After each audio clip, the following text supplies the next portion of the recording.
Hello students, आप सबका एक बार फिर से स्वागत है बच्चों आपके अपने यूट्यूब चैनल पे। आज हम लोग क्लास 11th के जो हमारी सोशियोलॉजी की बुक है बच्चों, बुक नंबर फर्स्ट, उसके चैप्टर नंबर फर्स्ट के फुल एक्सप्लेनेशन की वीडियो लेकर के आए। बच्चों ये वीडियो हमारे सपोर्ट मटेरियल जो क्लास 11th की है उसके एक्सप्लेनेशन की है। चैप्टर नंबर फर्स्ट का नाम है समाज शास्त्र एवं समाज। बच्चों ये वीडियो दो पार्ट में आएगी हमारी, ठीक है। तो बच्चों इस चैप्टर के अंदर हमें पढ़ना क्या क्या है वो यहाँ पे लिखा हुआ है। देखिए पहले लिखा है समाजशास्त्र एवं समाज के बारे में पढ़ना है। सेकंड समाजशास्त्री कल्पना। थर्ड है बच्चों हमारा यूरोप और भारत में समाजशास्त्र का आरंभ और विकास देखेंगे। फिर लास्ट में हमें समाजशास्त्र का विषय क्षेत्र एवं अन्य विज्ञान से इसके क्या संबंध है उसके बारे में पढ़ेंगे। तो चले बच्चों वीडियो को शुरू करते हैं। कुछ इसके इंपॉर्टेंट पॉइंट्स है वो देखते हैं। पहला बच्चों हमारा समाज। समाज क्या होता है? तो बच्चों समाज होता क्या है? तो समाज ना सामाजिक संबंधों का क्या होता है बच्चों? जाल होता है, ठीक है। समाज क्या होता है? समाज सामाजिक संबंधों का क्या होता है बच्चों? जाल होता है, ठीक है। समाज की कुछ प्रमुख विशेषताएं होती हैं, जैसे पहला समाज अमूर्त होता है, समाज का कोई चेहरा नहीं होता। दूसरा है समाज में समानता व भिन्नता पाई जाती है। थर्ड हमारा पारस्परिक सहयोग एवं संघर्ष होता है। आश्रित रहने का नियम होता है। समाज परिवर्तनशील है। समाज क्या है बच्चों? परिवर्तनशील है, ठीक है। आगे देखते हैं बच्चों हमारा व्यक्ति और समाज में संबंध। व्यक्ति और समाज में संबंध देखिए बच्चों, मनुष्य एक सामाजिक प्राणी है, ठीक है।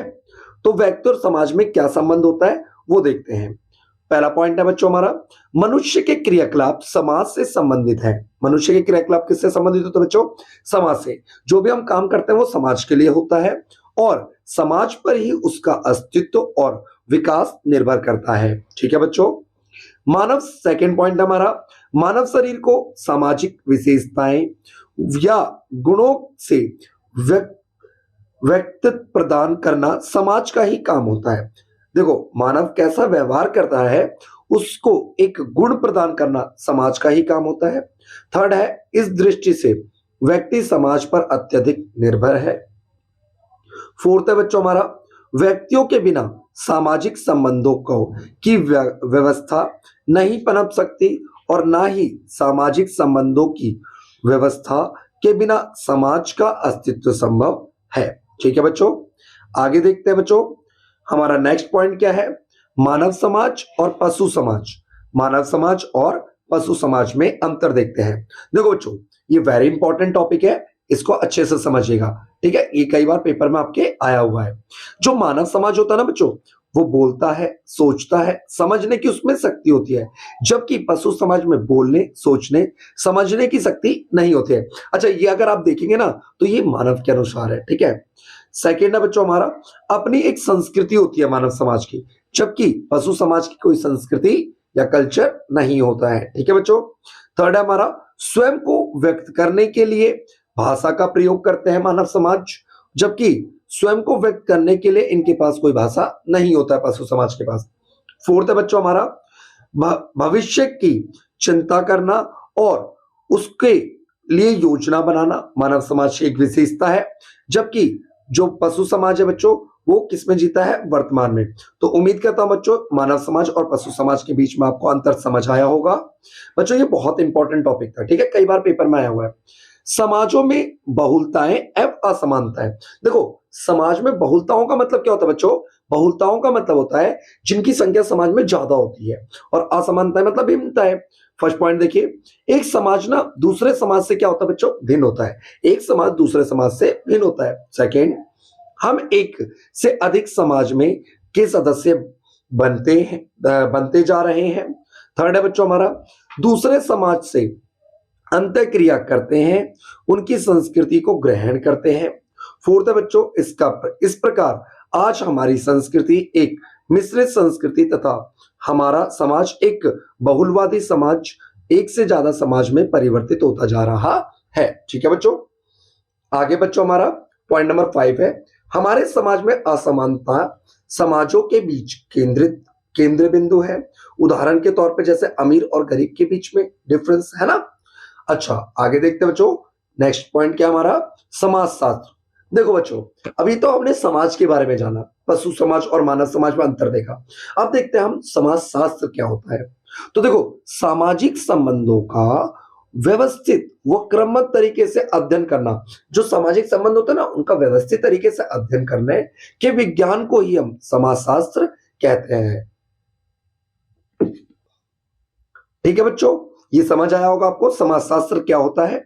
समाजशास्त्र जो होता है ना बच्चों, ये दो तरह का होता है, एक समष्टि समाजशास्त्र और दूसरा दूसरा होता है बच्चों हमारा व्यष्टि समाजशास्त्र।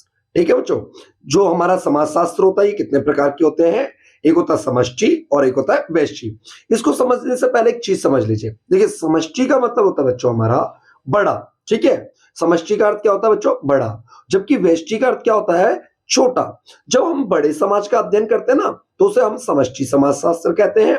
व्यष्टि जब छोटे समाज का अध्ययन कर, देखो बड़े समाज का अध्ययन करना समष्टि समाजशास्त्र और छोटे समाज का अध्ययन करना क्या कहलाता है, व्यष्टि समाजशास्त्र। समझ आ गया बच्चों। आगे देखते हैं। जो चीजें क्लियर नहीं होती ना आप कमेंट करके प्लीज बता दिया करें, और वीडियो में हमें क्या क्या सुधारना चाहिए वो आप प्लीज कमेंट करके बताया करें बच्चों। ठीक है, और वीडियो में कमेंट करके एक चीज जरूर बता दें, अपना नाम कमेंट करें और आप वीडियो कहां से देख रहे हैं, इससे हमें पता चलता रहेगा किस किस स्टेट्स के बच्चे हमारी वीडियो पहुंच रही है और कहां कहां के बच्चे ये वीडियो देख रहे हैं। ठीक है बच्चों, और अगला हेडिंग हमारा समाजशास्त्र की उत्पत्ति, मतलब समाजशास्त्र आया कहां से।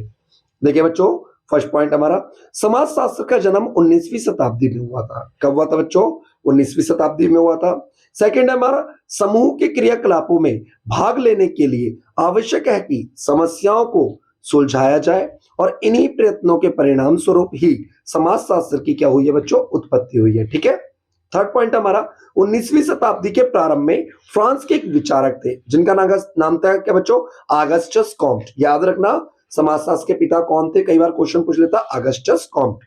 समाजशास्त्र का नाम सामाजिक, उस समय समाजशास्त्र को समाजशास्त्र ना कह के सामाजिक भौतिकी नाम रखा गया था। ठीक है, और 1838 में बदल करके इसका नाम क्या कर दिया गया, समाजशास्त्र। इस कारण से कॉम्टे को समाजशास्त्र का क्या कहा जाता है, जनक कहा जाता है। ठीक है बच्चों, ये बिल्कुल इंपॉर्टेंट है पॉइंट नंबर थर्ड, इसको अच्छे से याद कर लीजिएगा।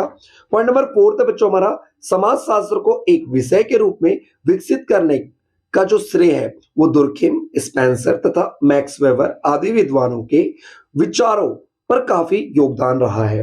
पॉइंट नंबर 5 बच्चों, भारत में समाजशास्त्र के उद्भव के विकास का इतिहास प्राचीन है।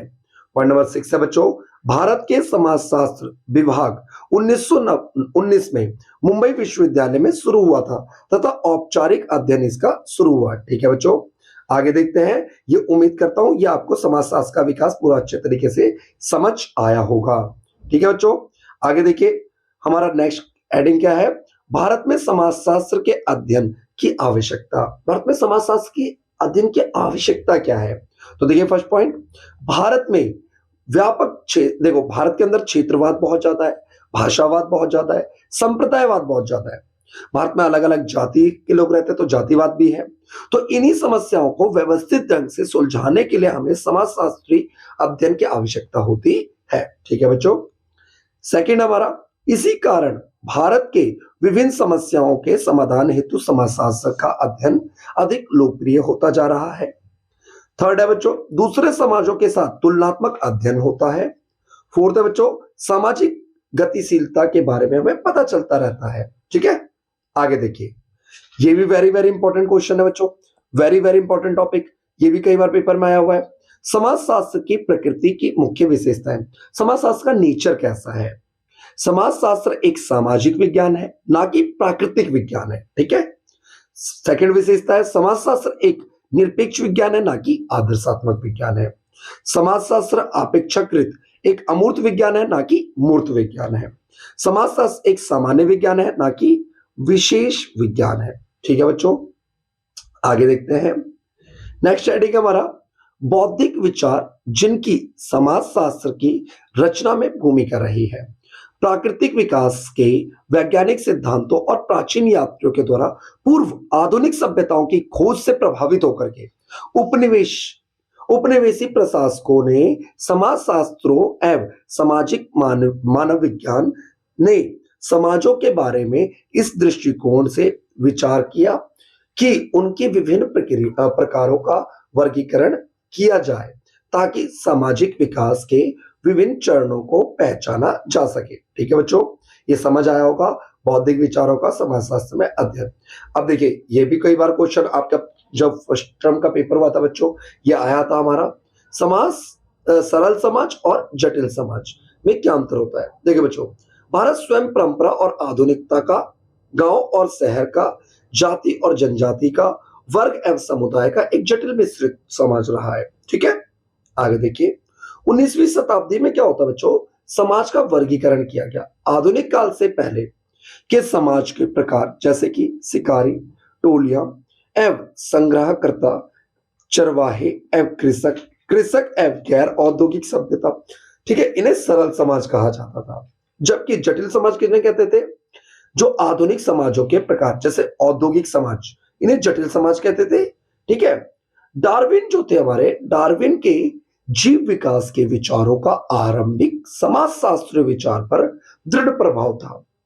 ज्ञानोदय एक यूरोपीय बौद्धिक आंदोलन जो कि 17वीं, देखो वापस से सुना बच्चों, जो ज्ञानोदय थे एक यूरोपीय बौद्धिक आंदोलन जो कि 17वीं शताब्दी के अंतिम वर्षों में एक एवं 18वीं शताब्दी में चला कारण और व्यक्तिवाद पर बल देता है। सरल समाज में श्रम विभाजन नहीं होता है। श्रम विभाजन का मतलब होता है व्यक्ति की योग्यताओं के अनुसार काम का बंटवारा। जटिल समाज में यह देखने को मिलता है। क्या बच्चों?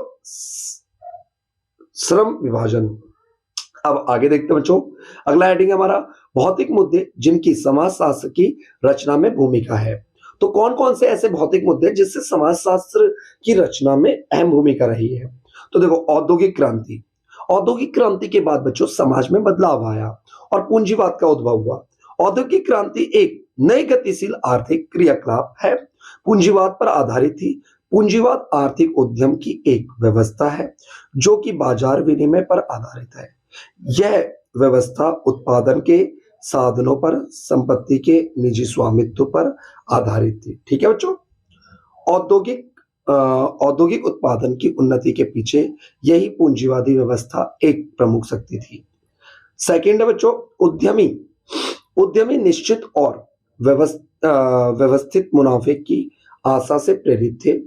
थर्ड है बच्चों, बाजारों के उत्पादनकारी जीवन में प्रमुख साधन की भूमिका अदा की और माल, सेवा, श्रम वस्तु बन गई जिनका निर्धारण तार्किक गणनाओं के द्वारा होता है। इंग्लैंड औद्योगिक क्रांति का केंद्र था। औद्योगिकरण द्वारा आया परिवर्तन असरकारी था। ठीक है बच्चों, औद्योगिकरण जो था हमारा, औद्योगिकरण से पहले अंग्रेजों का मुख्य पेशा खेती करना एवं कपड़ा बनाना था। अधिकांश लोग गांव में रहते थे जो कि कृषि काम करते थे। भूस्वामी, लोहार, चमड़ा श्रमिक, जुलाहे, कुम्हार, चरवाहे थे। समाज छोटा था, यह स्तरीकृत था। लोगों की स्थिति से उनका वर्ग परिभाषित था। ठीक है बच्चों, आगे देखते हैं। औद्योगिकरण के साथ साथ शहरी केंद्र का भी विकास हुआ और विस्तार हुआ। इसकी निशानी थी फैक्ट्रियों का धुआं और कालिक राख, नई औद्योगिक श्रम वर्ग का, भीड़ भाड़ वाली बस्तियों का, गंदगी और सफाई का नितांत अभाव। ठीक है बच्चों, आगे देखिए। पॉइंट नंबर 7 है, अंग्रेजी कारखानों में मशीनों द्वारा तैयार माल के आगमन से भारी तादाद में भारतीय दस्तकार बर्बाद हो गए क्योंकि अत्यधिक विकसित कारखानों में उनका खपत नहीं हो सकता था। इन बर्बाद दस्तकारों ने मुख्यतः जीवन निर्वाह के लिए खेती को अपना लिया। ठीक है बच्चों, अब आगे देखते हैं अगला हेडिंग है बच्चों हमारा समाजशास्त्र की अन्य सामाजिक विज्ञानों के माध्यम से स्थिति एक दृष्टिकोण। फर्स्ट पॉइंट हमारे सभी सामाजिक विज्ञान समाजशास्त्र से किसी रूप से संबंधित है। देखो, जितने भी विज्ञान है हमारे, पॉलिटिकल साइंस है, वो कहीं ना कहीं, ज्योग्राफी हो गया, इकोनॉमिक्स हो गया, वो समाजशास्त्र से जुड़े हुए हैं। ठीक है, इनके आपसी सहयोग के द्वारा विभिन्न क्षेत्रों का अध्ययन सुचारू रूप से संभव है। ठीक है बच्चों, आगे देखिए। सभी सामाजिक विज्ञान का क्षेत्र अलग अलग है और इन सभी का केंद्र बिंदु सामाजिक प्राणी मानव है। फोर्थ हमारा समाजशास्त्र एक सहयोगी व्यवस्था का निर्माण करता है और सभी विज्ञान को एक सामान्यतः पटल पर ले आता है। फिफ्थ पॉइंट है, इस प्रकार सामाजिक जीवन की जटिलताओं का अध्ययन व विश्लेषण सरल से संभव हो गया है। तो बच्चों वीडियो को हम यहीं पे समाप्त करते हैं। यह हमारी क्लास 11 की सोशियोलॉजी के चैप्टर फर्स्ट की पार्ट फर्स्ट था। ठीक है, सेकंड पार्ट में हम इसके आगे से पढ़ेंगे। Thank you for watching our YouTube channel. बच्चों अगर आप वीडियो पे पहली बार आए हैं तो चैनल को सब्सक्राइब करना ना भूलें और वीडियो को लाइक करें। और कोई भी दिक्कत लगती है, समस्या लगती है और हमें वीडियो में कुछ सुधार करना चाहते हैं, हमें वीडियो में कुछ सुधार करना चाहिए तो कमेंट करके जरूर बताएं। बच्चों आप लोगों के सहयोग से ही हम आगे बढ़ सकते हैं।